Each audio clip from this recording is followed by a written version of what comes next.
you are president of Nigeria and the Southwest was bringing out all this information, you would be forced to nip this trend in the bud. Who wants to cry? Let them cry. I will say this also to the Yoruba. Nigeria is a young nation. Don't be afraid to embrace some of these things, especially the data part of it. Throw away the emotions. The love for fraud is growing fast in the Southwest. The love for cultism is growing fast in the Southwest. The death of education and the rise of illiteracy money making tactics is growing fast in the Southwest. Agbero is being institutionalized in the Southwest. Rituals is being institutionalized in the Southwest. Fraudulent churches and criminal general overseers is being institutionalized in the Southwest. In the East, we have to face stupid pastors. In the Southwest, you have to face deeply wicked, intricately criminal general overseers. Call the names. Adefarasin, Adeboye, intricately, wickedly criminal men of God. Down to TB Joshua, Southwest. I promise you, when Adeboye dies, like TB Joshua, 2 years later, people in Redeemed will come out with their documentary. We will be alive, God keep us. Same way we are shouting over TB Joshua, same way we are shouting over some of these men. And you people are fighting us. They will write, House on the Rock will have his documentary when he dies about the real things going on in that church. I am not worried. The Yorubas have held sway on the media for a long time. It's not a bad thing, but as a Yoruba, it's a problem. Let me explain to you. Leaving emotion aside, talking about the bigotry that has been pushed in order to, especially the Ronu coups, when we are covering up all of the degenerates in our region, and then we are using the media to change the narrative, talking about the ritual killings. On this platform, I was like, I said something about that recently. I am from Ogun State. And somehow I kind of feel like, even though they believe that Ogun State is named after River Ogun, but some of us believe that it's actually because of, our association with, what do you call it, voodoo this and that. And more or less like I, as a person, I believe and I've seen it, where the sale of human parts for the people they call lekulejas, who sells a human head, mining of what do you call skulls and all of that stuff, But over the years, a lot of us grew up believing that all the vices that bedevils Nigeria, all of them are from the eastern part of Nigeria. Now, the Ronukus have unraveled. I mean, they have actually awoken some of the Easterners themselves to begin to push back and say, well, these narratives have been foisted on us, but it wasn't really that us alone. And right now, if those who believe that back in the days, they could push the narrative of a falsehood here and there just to stigmatize the Igbos, and at the same time denying the degenerates within us or among us, it's actually time for us to begin to look inward. Those criminal politicians who have been benefiting from the division and this profiling, they are also those that are commonly seen and known to be, when they are seeking power, if they are not involved in ritual killing or bathing with human blood or making a sacrifice with human flesh and all of that stuff. Now, the Ronukus have unraveled this, and that's why they said it is getting to a stage whereby all the narratives that they've pushed for so long are being pushed back. And maybe the end of it is just going to be what? A civil war. The guy is right. Right now, you will see that the number of, the non-Yorubas, let me even say the Igbos, who are currently outside the Igbo land, right? Mostly doing well as well, right? They can be compared to the numbers of Igbos in the 60s, in the 70s. And again, if some of us who kind of will look back then, Yorubas were stronger back then than we are now. We are more weaker now, where education has been destroyed. economic viability of the individual Yorubas or the collective Yorubas have been sort of destroyed, only for the selfish criminals who continue to push the narrative of war, hatred, tribalism, and all of this bigotry. Here is another one. To BC, I beg, I go need beg, pardon, Mona, pardon me, because special guest of honor just enter the building now. I know they una go know am. uh The man, I wanna they call am that time, oh, the man of Google. I be the Google of the man.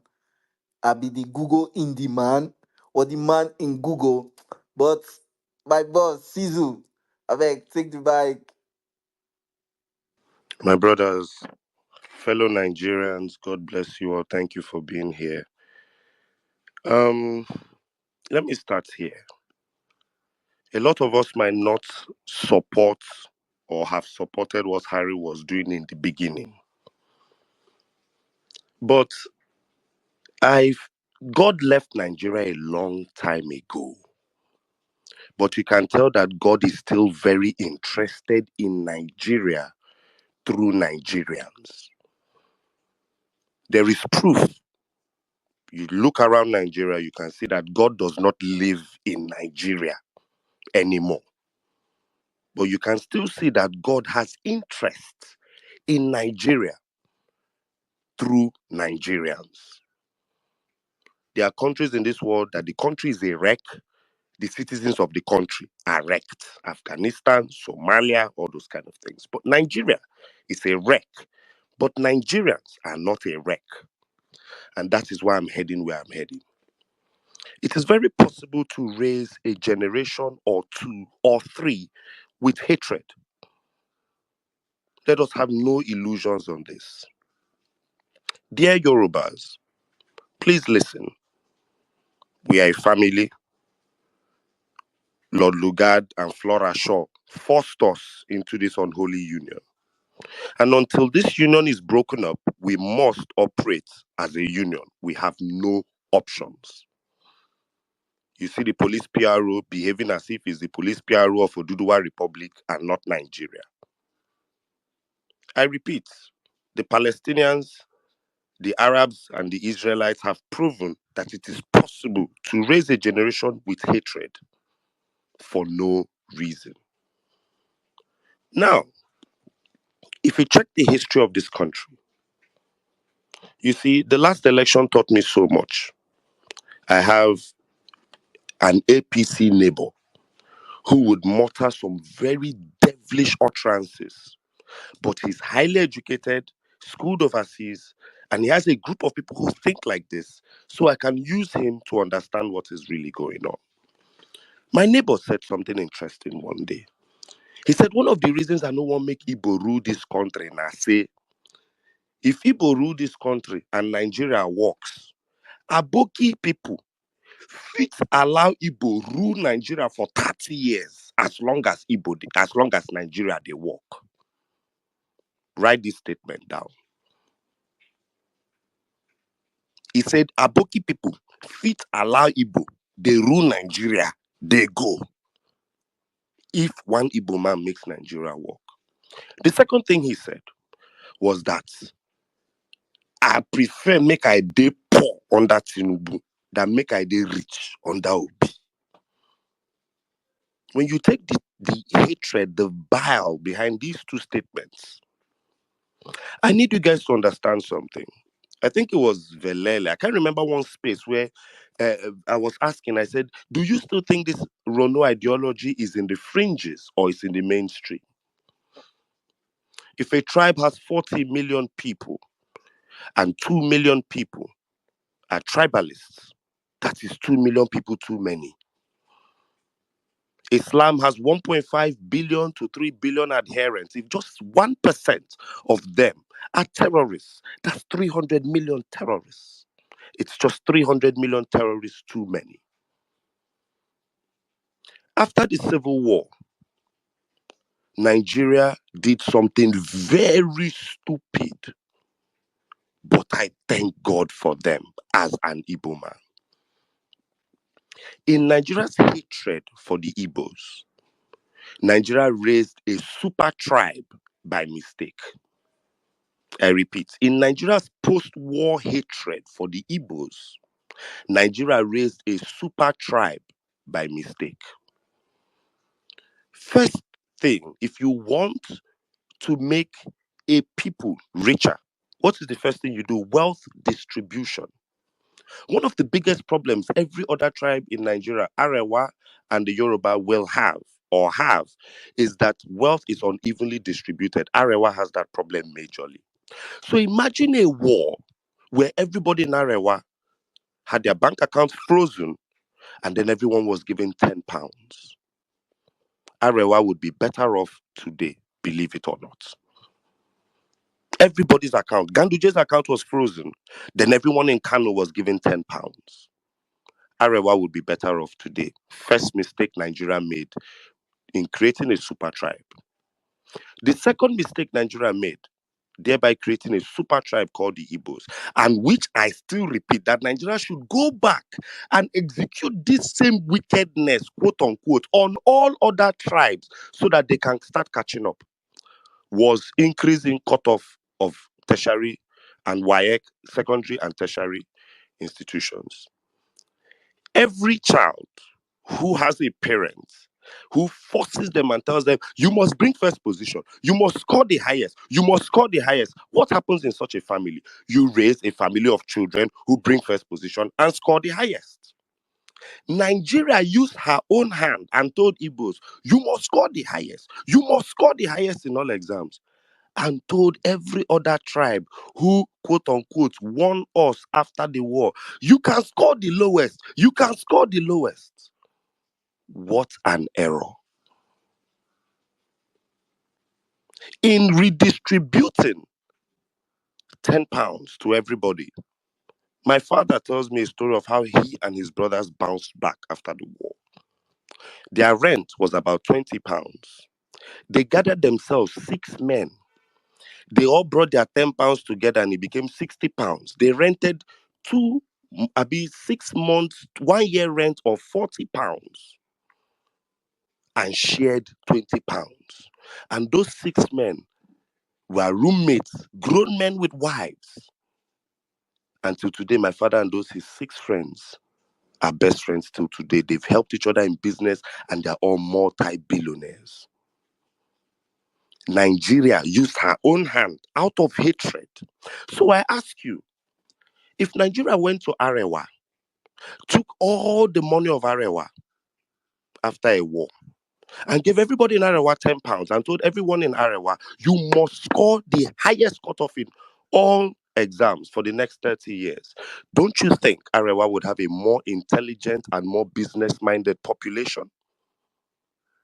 If this same rule was applied to any other tribe in Nigeria, they would have had the same outcome. Watching the BC, I beg, I go need beg, pardon, Mona, pardon. Are you following? In order not to waste your time, this is the concluding part. In a bid to fighting them, they poured all of that propaganda on another region. Unluckily for them, that other region got so hurt by that propaganda that they took it serious within their region. But in lying to you, you ended up not taking the problems within your region serious. A man in the media, as a Yoruba man, gets reports every day, Yorubas for drug, Yorubas for fraud. I would feel bad as a Yoruba. I would underreport that, but overreport the other tribes just to balance the Nigerian crime ratio. What does that do? It tells my people that you are holier than thou, and crime festers within my region while I feed my people propaganda. A man looked at statistics and knew that the Southwest was falling in all aspects of education, but kept pushing in the media that my people are the most educated tribe in Nigeria. What has happened? Illiteracy is rife in the Southwest. Most negative indicators in Nigeria will have the North, which we normally expect, and then the Southwest, Southwestern states. If you want to deceive yourself and focus on the bigotry and not focus on the data, the Southwest will drown while we're all still alive. I don't know of any other place in this country where people from the hinterlands are quarreling with people who came and kidnapped government from people in the metropolis. There is no place where Jigawa's people came and collected Kano from the northerners. There is no place where Eboyin people came and collected leadership in Anambra or Nisha from the Igbos, but it's happening in the southwest. What is that now doing? Everybody is focused on Lagos, and all the other states in the southwest are suffering. Education has died in the southwest, but the propaganda says we are the most educated tribe. Nigeria is a young nation. The most educated have been given governance, and the ones that have been scoring the lowest in WAEC seem to have run Nigeria better for 8 years. There is problem, unless you choose not to see it. I would be very ashamed if a tribe I beat in a war caught up to me in 15 years. I would be extremely ashamed if a tribe we all ganged up on, beat in a war, and lied on their head about what caused that war caught up to me in 15 years. Especially if I had a full-on government propaganda plan to remove them from governance, remove them from the civil service, and suffer them by national edict, and they caught up in 15 years. I would go back to my enclave and tell my children to copy those people, not fight those people. So I hope with these few words of mine, I repeat, Nigeria is a young nation. There's the 1960 Nigeria, which still makes us young, and there's the democratic Nigeria of 1999, which makes us 20 something years old. It is very possible a tribe that has been the black sheep of Nigeria for a long time can end up being the white sheep, and others who have been the white sheep might end up being the black sheep. In certain families, the most troublesome child growing up ended up being the darling of that family later on, and the darling child growing up ended up being the black sheep for a longer time later on. Be very careful, Southwest. On every negative statistical indices, you are running at par with the North. That is a region in Nigeria we have accepted we need extra help. In every negative indices, you are running at par with the North. This has nothing to do with bigotry. This has nothing to do with. We were in this country. Lorry Benz was raining 3 years ago. They go collect girl pants, use them do juju buy Benz, and people were going to hostels and stealing pants. Is it today this thing started? Because Chidi is shouting about it. Was Lorry Benz not a trend in this country 3 years ago because we were not woke then? Is that Igbo? Is Lorry Benz an Igbo statement? Is it an Ijo statement? Is it Arewa? Even the Edos that I would say used to have this juju propaganda thing behind it, where is it now? Where is it? I repeat, be very careful, Southwest. Put a close eye on Ilorin. There is a huge Wahhabi terrorist radicalization one of the pride the Southwest has was the fact that in certain families, one side is Muslim, one side is Christian, and they were all living happily. Bola Ahmed Tinubu is radicalizing the Muslim side of the Southwest very fast. Watch the comments, the people insulting people online, the people supporting him. Kudus, Wahab, Lukman, Quadri, Kazim, Ahmed. Look at the names. Just what the names insulting you online. Southwest, you might end up having more problems than you can calculate. Because as a social scientist, I sit down without fear or favor. And I do my calculations on Nigeria. No tribe is perfect. But there's a tribe slipping into the abyss. And I repeat, imagine 20, 30 years from now, when Nigerian presidents will be called, the Southwest put a drug baron. A drug baron rigged his way there, has 81% of his cabinet as Yorubas. Nigeria will not remember some. But why I'm happy is that these same Ronu bastards called their Omoluabis bastards, Omoale, this and that. Please, dear Yoruba voices, there is a bigotry fight from the Igbos to crush this bigotry angle. But I need the Delefaro Timis. I need 1 million more of you guys every day to make it loud. Don't make the mistakes the Igbo made. Make it very loud so that in the future, anytime anybody wants to say, the Yorubas are this, we gave Nigeria to the Yorubas, they ran it down. There will be a sizable portion of this country that can say, not all Yorubas. Because the Igbos made this mistake before, and people could not say not all Igbos. Today, we are getting up to say not all Igbos are criminals. Not all Igbos are ritualists. I would need the Yorubas to also leave this part. Don't let this part piss you off. Work with the data of what this bigotry war is showing you. There is fire on the mountain in your region. You need to re-educate people on this juju to money pipeline. And you really need to clip it in the bud. You need to strike you need to shoot everybody caught for juju at Bar Beach. Strike the fear of God into these people that it will never repeat itself. And start working on the next generation so that this shit does not continue. There is fire on the mountain in the southwest. You can either accept that or keep throwing blames and fingers. God bless you or God bless Nigeria. Thank you so much.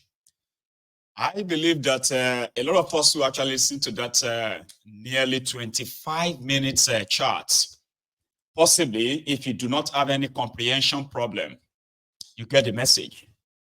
But let me do a summary on that chart and why I decided to share it. There were those who actually, after the war, there is a generation after the war, the civil war in Nigeria, from the southwest Nigeria and from the northern part of Nigeria, who claimed to have been the winner of the civil war. They then raised a generation of hateful people. Some of them are in their 50s, 60s now, right? Generation that kind of believed that the Yorubas are the most educated. Yorubas are the most traveled. Yorubas are this. The Igbos are the criminals. Igbos, they don't this. Igbos, that. While they were raising generation of ritualists who believes that they could kill somebody for ritual and become rich. Okay? While education is being destroyed in Yoruba land, for example, they were making us believe that we are still the most educated. And in 40 years or so after, the Igbos, who also accepted at some point that indeed they must be criminal, they failed to come out and say, not all Igbos are criminals. Not all Igbos are ritualists. They took it in until recently, when they started pushing back to say, not all Igbos are criminals. So that a generation will come in Igbo land that will never be called criminals. Okay? Then after the war, when we were made to believe, Princess do say that here, Omoala Deniwa, we are princes and princesses. Are we? For real?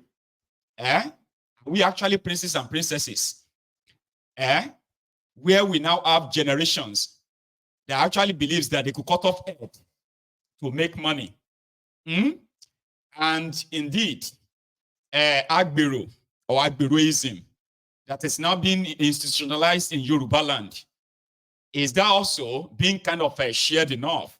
It's not being shared enough. So a time is going to come, it is here already, where we now have the supposed educated Yorubas, exposed Yorubas, well-traveled Yorubas, who are now pretty much promoting bigotry to the point